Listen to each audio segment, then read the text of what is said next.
Hallelujah. प्रभु को महिमा मिले। एक बात जो आप लोगों के साथ शेयर करना चाहता हूँ खुदा के रूह में। एक बात मुझे बड़ी काफ़ी पेश में डाल रही थी कि यीशु मसीह ने जब उस अमीर आदमी का दृष्टांत सुनाया कि वो क्यों नरक की आग में तड़पते हुए उसने आंखें खोली, और इब्राहिम उसको इस बात के लिए कह रहा है कि देख, तू अपने जीवन में अच्छी चीज़ें पा चुका, और इसी तरह से ये गरीब लाजर बुरी चीज़ें, इसलिए तो अब नरक की आग में आके खोली है तूने, और ये अच्छी जगह पे है, कुशल की जगह पे है, कंफर्ट की जगह पे है, इब्राहिम के साथ है।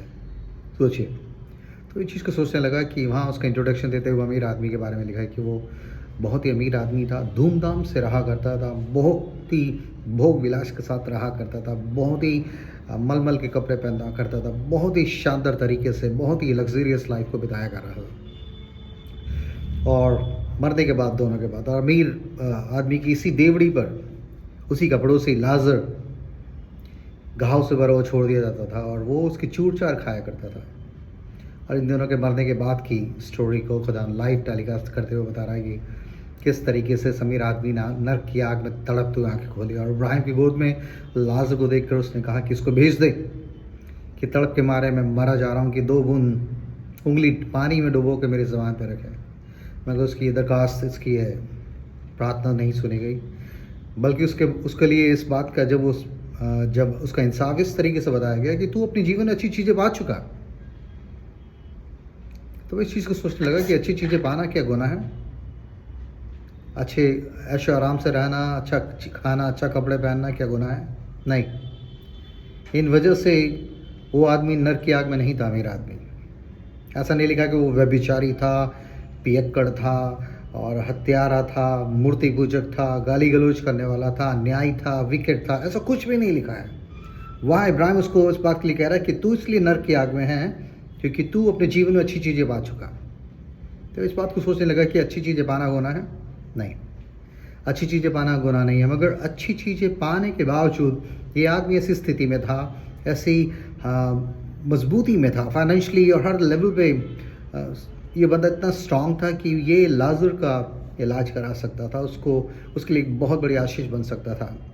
मगर उसने इस बात के लिए, इस काम से, इस जिम्मेदारी से अपनी आंखें चुराई, और उसको इसी बुरी स्थिति में देखने के बावजूद भी ये सिर्फ अपनी टेबल की चूर चार उसके सामने फेंका करता था, और वो उसी को खा के गुजारा करते हुए ख़त्म हो गया।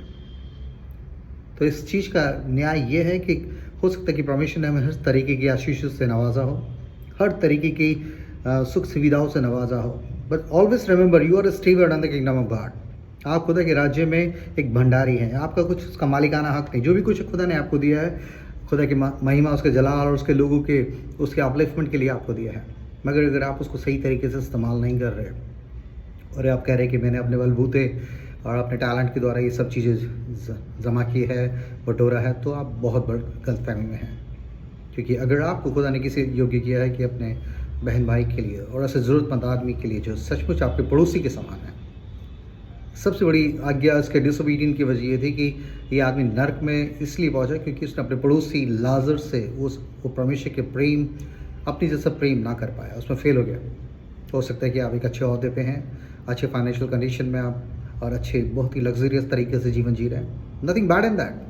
अच्छा खा रहे हैं, अच्छा पी रहे हैं, पहन रहे हैं, बहुत अच्छी बात है, खुदा ने आपको आशीषित किया है। मगर इन आशीषों को पाने के बाद अगर आप अपने ज़रूरतमंद, अपने पड़ोसी से आंखें चुरा रहे हैं, तो आप इस बात को जान लें कि हम ऐसी जगह पहुंच सकते हैं इस बात की वजह से कि हम अपने पड़ोसी से अपने समान प्रेम नहीं कर पा रहे हैं, है ना। इसलिए खुदा उनका एक वचन मुझे याद आ रहा था, जिसको मैं पढ़ रहा था, आज सुबह ही खुदा ने दिया, और इसको सोचकर बहुत ही गहराई में चला गया। मैंने कहा, खुदा कितनी बार तू हमें ऐसे मौके देता है कि हम बेहतर तरीके से अपनी लाइफ को आपकी महिमा के लिए और दूसरों के लिए आशीष बनने के लिए अपने आप को दे सकते हैं, है ना। और खुदा के कलाम में ऐसा लिखा है, उसकी 3:27 में, प्रोवर्ब्स उसके 3:27 में लिखा है, जिनका भला करना चाहिए, यदि तुझ में शक्ति रहे तो उनका भला करने से ना रुकना। मतलब इस अमीर आदमी के पास लाजर का भला करने के लिए अफराद से रिसोर्सेज थे, फाइनेंसेस था, सब कुछ था। लेकिन जिनका भला करना चाहिए, यदि तुझ में शक्ति रही तो उनका भला करने से ना रुकना। मगर सब में आपको रोके रहा। इसका स्वार्थीपना, इसका सेल्फिश लाइफ ने उस गरीब, उस घाव से भरे हुए लाजर के, उसकी हीलिंग का ज़रिया बनने की जगह अपने टुकड़ों पे ही उसको गुजारा करने के लिए मोहताज रखा। और फिर लिखा, ये जिसका भला करना चाहिए, यदि तुझ में शक्ति रहे तो उनका भला करने से ना रुकना। यदि तेरे पास देने को कुछ हो तो अपने पड़ोसी से ना कहना कि जा कल फिर आना, कल मैं तुझे दूंगा। भला ये दे सकता था, इसके पास तो बहुत कुछ था, और उसने मगर नहीं दिया, अपना बेस्ट नहीं दिया। अपना जो कुछ वो खुदा ने उसको आशीषित किया, ब्लेस किया था, बरकत दी थी, उन चीज़ों में से अपने पड़ोसी को परमेश्वर जैसा प्रेम, अपने जैसा प्रेम करके दिखाने में यह सफल रहा, इसलिए नरक की आग में था, है ना।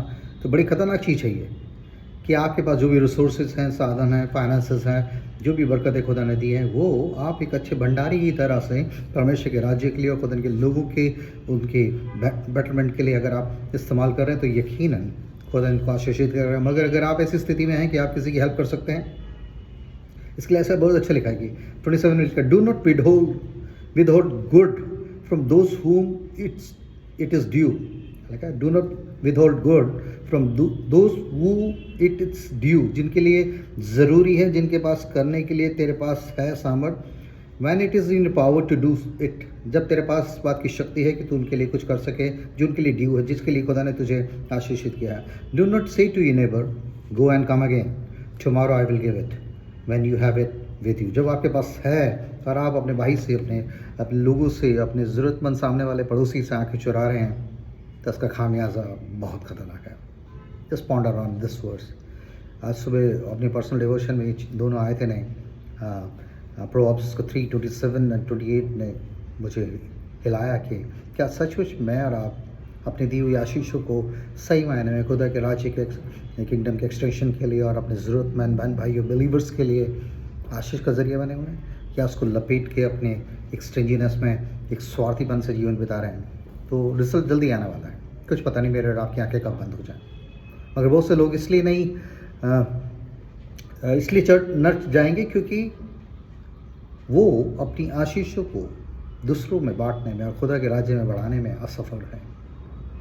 इसलिए नहीं जाएंगे। वो व्यभिचारी थे या वो और मर्डरर थे और वो किसी भी तरीके के ऐसे बड़े बड़े सिंस के लिस्ट में था। उनका एक सबसे बड़ा गुनाह ये था होगा कि वो अपने पड़ोसी से अपने समान प्रेम नहीं कर पाए, क्योंकि this is the first commandment, love your God with all your heart, with all your soul and with your mind, and love your neighbours as you love yourself.